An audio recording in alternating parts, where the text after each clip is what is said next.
What if you fell back through time? That's coming up next, right here on The Right Stuff.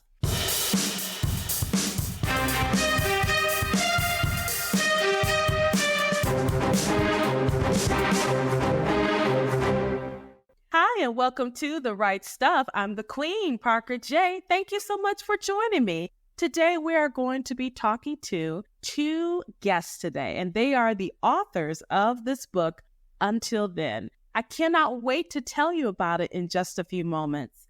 As always, we want to thank our Patreon team for their support. We have been showcasing Christian authors worldwide for 10 years. As God gives us grace, we'll continue to do so. To find out how you can help out, simply go to patreon.com/rightstuff. And as always, we cover your prayers. To stay up to date with PJC Media, simply go to pjcmedia.net. Click on that pink follow button. You'll never miss a show. Subscribe to our new YouTube channel for updates, uploads, and more. Go ahead and subscribe today and click that notification bell so you'll never, ever miss an episode. And so, without further ado, I'm going to introduce our guest co-hosts today, Cindy and Erin Woodsmall. Ladies, how y'all doing today? Hello, we're doing well. Thanks for having us. Yes, thank you very much. I am so glad that you both took time out of your schedule to be here with me today. I do not take it lightly, and I'm really excited because I get to showcase your newest release called Until Then. Now, at first, when you look at this book, you're going to look at the cover and you're going to think, oh, it's just an Amish romance. But let me tell you, this is more than what you thought it was. Go ahead, and we're going to get into it in just a few moments. Before I do that, though, I do want to introduce our listeners to you. So starting with Cindy, we'll go with you. Go ahead, introduce yourself to our listeners, and then we'll bring Erin on board. Hi, everybody. I'm so thrilled to get to be here. I have been writing Amish fiction since 2006, and I love this genre in part because I had a best friend who was Beachy Amish growing up, and there was such a difference in our homes. But in the last two books Erin and I have written, we've done 2 time slips, and it has been fascinating and a lot of fun, and I'm excited for readers to get a chance to read this. Hi, and I'm Erin. I'm Cindy's daughter-in-law. I've been working with her for many years behind the scenes, and then in 2016, we started co-authoring together, and this is our 6th book together.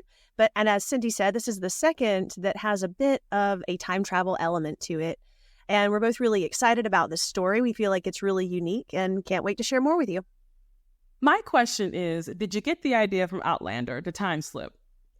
Well, we both love Outlander as well as other time travel fiction, but not in particular. Cindy, for many years, had this great idea brewing about what if we combined time slip, which obviously involves going somewhere out of your own time, and the Amish, who a lot of people view as living out of our time. That's not exactly true, and we kind of work that into the story. But this was a great idea she had, and it took a lot of work to get to the right spot to be able to bring it to life. My question would be, and this is just from your own observations about the Amish community, do you think, generally speaking, they can continue to live separate lives to their help or to their detriment? What do you think? I think that's a great question, Parker. I was among the Amish several years ago, and I got to ask some of the young men what they thought. And they have a lot of concerns that they won't be able to continue this lifestyle. And they've had a lot of changes since farming has become less profitable and more expensive. So that's a toll on them, but they definitely have the heart to continue trying to make this faith in this modern society work. One thing you said about the idea of the story is to have an Amish person go back in time. And immediately, just as an ignorant 21st century woman, I would think, oh, that should be easy. They're going back in time. They already live outside of time. And so how fun was it to really depict what in this book, it's 1985. So what an late 20th century Amish person would feel like back in time. So how fun was it to just do that type of research? It wasn't as hard on me as it was on Aaron because I lived through 1985 and I had connections within the Amish community during that time. When it really gets challenging is when one of the married couples slips back into 1822. And what we get to explore at that point is the honesty, the real life part of how involved the Amish and the Quakers were in the abolitionist movement. And, because they would never bear arms, their history was very different. They would never use violence. And that had an impressive impact on the quiet, unseen lives of really struggling alongside the community who needed to be free. We got to do some really interesting research, too, into individual states, like, for example, Pennsylvania and Ohio, and the people that were coming from Europe, the people that were already here, and this, mismatch of cultures coming together, and in particular, how this related to the Amish and the other Pennsylvania Dutch communities there. And as Cindy was saying, how their unique viewpoint on pacifism really affected everything. It's fascinating that you mentioned about the Quakers because the Quakers were a major driving force about abolition during this time period. One of the reasons why is their belief system said that no one owns anyone. So it doesn't matter what you look like on the outward, you don't own anyone, you're human, and how they would get around that. And so it'll be interesting to see, for those of you listening, dear listener, how this element plays out in Until Then. And Until Then is available wherever books are sold. And let's dig a little deeper into this whole thing about Amish. When people hear about Amish fiction, they automatically connect it to religious fiction. And I would hesitate to say that it's not religious fiction as much as studying the lifestyle of someone, of a particular group of people. Would you agree with that statement? Clarify it. Go ahead and tell me your thoughts. Well, religious fiction is used, in several ways, but in as far as how books are, people have certain expectations when they pick up a book. So they know that it's going to be a clean story. They know they can, for example, read it in front of their kids. Although there can be violence or other things that happen in these books because they are true to life. And I would agree with that. The focus is on these people and their life, and religion was very much a part of their life and still is in the Amish community. So yes, I suppose I would concur. What do you think, Cindy? It is its own culture for sure, but there is no way to talk to an Amish person and there not be God and Christ at the center of it. And even though they're people and they're going to sin like all of us do, and they're going to make mistakes, and they have extra rules to go by that really don't have anything to do with religion, the ordnung, which are the old ways, but to them it does. It has to do with connecting with God as close as the ways that Christ would connect with God in his day. So just trying to stay close to home, go ahead and use a horse and buggy, rather than a donkey. And it has all these elements that are very much saturated in religion and faith. In your opinion, and based on what you have received from readers, what is it that draws people to Amish fiction? Okay, I will start with that one, Aaron, and we'll go from there. I think what draws them is the beauty and the serenity, the idea of people taking their entire lives from everything, from the way that they run a home, the way that they believe, the way that they wear their hair and their clothing. And to get into that aspect is just serene and beautiful. But like most things, there is always a story behind the picturesque look. And that's what I love getting into. And it really helps us sort of balance out that no matter how we live, no matter what culture we're born into, there is always a pull to try to live outside of that. And how do we manage to live inside of it if we so choose? I think readers are drawn to Amish fiction in a lot of the way that Jane Austen and the Regency fiction has remained popular, in that even the smallest gesture, like holding someone's hand, is a big deal romantically. And because they have so much structure and rules, as an author, you really get to play up the drama of that while still keeping everything very clean. I don't know. I think it's fun on the romance side. Like, kind of the more restrictive the rules are, the more drama there is. I love that you mentioned Jane Austen because I'm a Jane Austen girl. I love Jane Austen. And recently I've been researching Victorian etiquette because the Victorian etiquette was just as structured and very much more the society restricted your movements, your thoughts, and not necessarily for the bad, not necessarily for the good, but it was just a very interesting time where morality was really enforced by society. So that makes for an interesting conversation for another time. But I like how you said it's the restrictions. Within those restrictions, how can I move past that? Which just lets you know how rebellious human nature is. So I love that. So let's go ahead and dig into Until Then. Until Then, dear listener, again, it's available wherever books are sold. Make sure you go ahead and pick up your copy today. You won't be disappointed. So you said you had this idea brewing for some time. And then you mentioned 1985. And I know some of our listeners are like, 1985 is not historical at all. Okay. Right. Some listeners are saying 1950 is not historical. It is contemporary as far as most of us are concerned. So we have 1985 and we have an Amish couple. Tell us what a day is looking like for this Amish couple and their family. I think it looks a lot like the Amish do now because they've tried so hard to hold on to the old ways. But there were, of course, no cell phones, no easy way to, and there's still not, but it's easier to wash and get their clothes out. There's just a lot of aspects that in 1985 are still true today with a little harder time, less ability to communicate easily. More ability to have accidents of all sorts and not be able to figure out what happened and why. In 1985 for us, when Aaron and I were discussing it, was a lot about what was allowed among the Amish then, that was not allowed among the Amish then, that is allowed now, which is where we get into our character Vin, who is an artist. He loves to draw, and he loves to draw faces, and that was very forbidden in 1985. So that's why we chose that era as the beginning point of the story, and then had a time slip from there. I find it fascinating that you chose him as an artist because, or rather I should ask, does that hinder his ability to be an artist is because he's Amish?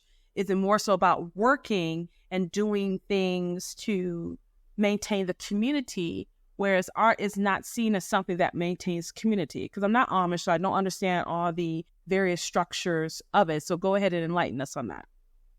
You are correct. It would have not been seen as a proper profession for him because they had a lot of restrictions. They considered it idolatry to draw someone's face, especially back in the 1980s.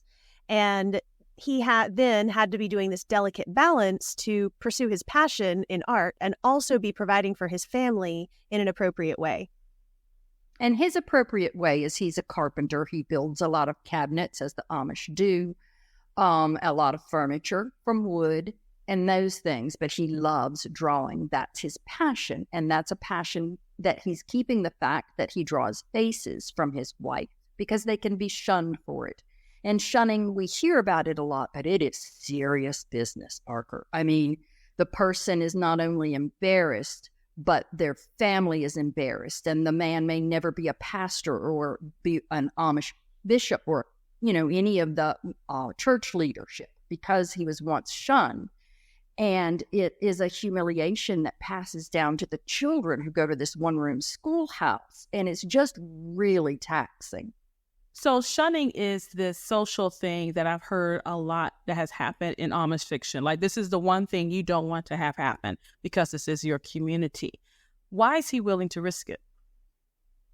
Well, he's hoping he's not risking it. He's hoping he's hiding it from everyone, but he can't stop his desire to draw faces. And when Celeste sees it, one of the things she's taken aback by is that she forgot how beautiful her babies were, how small they once were. When you don't allow pictures or imagery of any kind, it's easy to forget those things. Nonetheless, it was forbidden.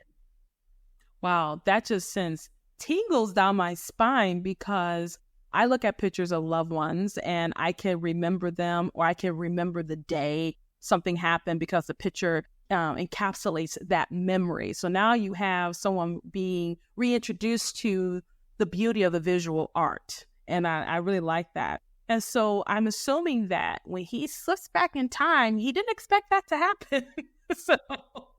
So I don't want to go into how he gets there. I want our listeners, for you listening, to go ahead, pick up your copy, if until then available wherever books are sold. But what's happening once he gets back in time? How disoriented is he? Well, I mean, he's very disoriented in that is a correct guess, that he wasn't expecting it. And that was sort of the fun part, to get to use our imaginations, is how would that feel if you were walking in the shoes of a person from the modern era, Amish or not, and suddenly in a time where the entire state didn't have roads, running water, places to stop. Like, how would you travel? How would you deal with it? How would you even survive? And it was quite shocking to him that he couldn't even find a home. He gets up off the ground and he can't find any humans anywhere for days. And he has nothing with him to survive. So he comes very close to death twice. I find that incredible. I just find it incredible. And I know how I would feel if I was sent back to maybe 1950. Okay. And that's not ancient history here. Okay. So how much more would I be if I was sent back to 1822? I would probably have lots of problems, lots of issues. I'll probably expire on the spot. Like, okay, obviously, Lord, you're calling me home, because I wouldn't be here. So yeah. So we have that going on with Vin. So what about Celeste? What are some of her thoughts throughout this whole process? She doesn't know if her husband left her or if he died. She just knows he went out for a walk to clear his head after they have a tremendous argument over this, when she discovers the secret and he never returns, and they have 2 small children. And she helps him in his shop some, but she doesn't know how to make a living. And there's no way for her to really be able to make enough money to support these children. So her life gets very hard, and she's very sad, not knowing whether he left her. He had spoken of maybe we shouldn't be Amish before he walked out the door. So it's quite traumatic for her. I love that you are using really real life issues that any couple would have. And I love that transparency. Like you said, it doesn't have to be that they're Amish. It could be just regular people in 21st century dealing with clashes and stuff like that. I really like that, because as I was listening to you, I was thinking, oh my gosh, anyone who's married could probably have these problems. And do you think the purpose of that is to show just because they are Amish doesn't mean they are not connected with the human experience? Absolutely. At one point, because they don't have air conditioning or, any electricity, so their windows are open while they're yelling at each other. And another Amish person walking down the road heard it, and then was seen as being very ungodly, as was Celeste. And someone had to stand up and say, how godly would you sound if you're in the middle of a heated argument with your spouse? And so just trying to get people to, let's broaden our minds and know that just because women are supposed to be quiet, we are not always quiet in that relationship. We have to speak our minds and say our things, especially if he's to the point of possibly being shunned. I love that. And when you mentioned about screaming in the middle of an argument, I would be so guilty of that, doing that so many times. And there was nothing godly about it. But then was I thinking about the Lord at that time? I probably should have been, but I wasn't. And I love that you're just showing just the human side of this, because the Amish, generally speaking, have been made to look like a pariah or a curio, depending on your viewpoint, wouldn't you say?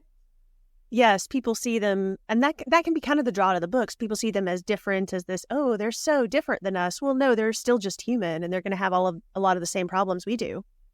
They just have a lot more rules and a lot more upstanding behavior they're trying to do. But the battle is the same for all of us. And maybe that's the whole point, is that the battle is the same for all of us. For we all have sinned and come short of the glory of God. And when you understand that, doesn't matter if you are in a futuristic society where you can have flying cars and you have all this great medical technology, the human heart cannot be fixed by material things. It just can't. And I think that's the point here too. And so, dear listener, you're listening to me talking to Cindy and Aaron Woodsmall, mother and daughter-in-law writing team, about their newest release called Until Then, available on Amazon.com or wherever books are sold. Go ahead, pick up your copy today. Now, Cindy or Aaron, I do have to ask you, this is just so fun to ask because usually when you hear about mother-in-law and daughter-in-law, it's always this friction between them throughout the ages. They do make good stories too. Let's not lie about that. So how do you guys work together so well? What changed? What's different for your team that you work so well? Well, as far as for our dynamic, we have always got along really well. I've known Cindy since I was a teen. She's been like another parent to me, and I love her a lot, obviously. And I came in as somewhat of an apprentice to her after working behind the scenes, and we just established a good rhythm where we were coming up with ideas. I was helping her brainstorm, and she was then showing me how to write, how to publish, and how to pull my weight more and more. And she's been such a blessing to me. And just having that, I've tried to keep humility and try to keep an understanding that she's kind of the senior writer here and has come out with, 26 books, Cindy? 27? It's a lot. She's really, really good. She undersells herself on how much of a professional, an amazing author she is. But she's been a great teacher and a great friend. And yeah, everybody has their moments of, needing to clarify something, but we definitely don't have that friction relationship that you see, fictionalized. And I love everything that Erin said, and she's just yielded when I feel like, well, I really think writers might want it to go this way. But the beauty of working with someone so much younger than myself is she can come back in and say, Cindy, I think this is from the point of view of someone who's been married 40-something years, and I think we need to revisit it. And I love that. And I love when the book that she wrote mostly on her own was Yesterday's Gone, which is our first time slip. And I love that she would just give it to me to edit it. And she's like, I'm good with whatever way you think it needs to go. And if someone needs a day to think, there's nothing wrong with saying, I'm not sure who's right here. Let's just give it a day. And if we're still not sure, we can let the editor say, well, I liked this part a lot, or I think we need to rewrite this part. And Aaron and I are both willing to yield to their wisdom because editors are amazing. We have a great editing team at Tyndale, and they've just been a joy to work with, making that process. Because as you're an author, so you know how much goes into the edits from the original draft to the final draft. And having a team that's so positive and giving us good ideas and helping guide us to make the book even better, that's been great. Love Tyndale. Love Tyndale. Could not say enough positive words about how wonderful they've been to work with. And it's great to see that you both respect each other because writers do have, for the lack of a better term, creative energy. And when you get together, you're brainstorming. That's a really good place to be, right? Now you have to execute the idea, and both of you may have different ideas about how to execute it. And how to work behind that is the interesting part. Because I think writers are just born to create. We're born to flow in that space of creativity. So it's really good to see that. Now, you said that this is a standalone. So this whole time slip thing, this is your second one of the time slip. The first one, Yesterday's Gone, is also available online wherever books are sold. Do you think there's another on the way? I think this will be it for our time slip for right now. I've loved it. I have loved it. I loved the amount of research that went into the historical fiction, which I'm sure you can resonate with, Parker. And but we're ready. We have some other stories that we want to write that have nothing to do with the time slip. So if readers really come back, a lot of readers, and say we would like one more or two more, we will look into that and see. But these two stories pretty much covered things Aaron and I have been talking about for more than a decade, I think. If people want to get in contact with you, where can they find you online? So I have a Facebook page. Aaron and I, our picture is at the top, And it's just Cindy Woodsmall, author. And I love connecting with readers and that's a great place. She has a website too, that's cindywoodsmall.com, but Facebook is going to be the most active spot. Oh, I definitely understand. I'm on Facebook a lot as well. So in the few moments we have left, first of all, I want to thank you so much for being here with me today to talk about your newest release and to thank Tyndale for the connection. Before I do that, though, I want to let you know that this show is always about encouraging authors whom God has given the gift to write to pick up the pen and do so. So in the few moments that we have left, Cindy, then Aaron, go ahead and encourage them out there today. Oh, yes, definitely. When we have a story in our heart, we really need to discount all the doubts and believe all the joys of writing. And I had a lot of doubt. And I said no to writing for a really long time. And what I've learned in that is that it is a sacrifice of our time, and we do have to pull away to get that done, but it is for the greater good. We hear from people who sometimes receive healing, emotional, spiritual healing on their forgiveness journey or their anxiety journey. And that is worth getting to do that.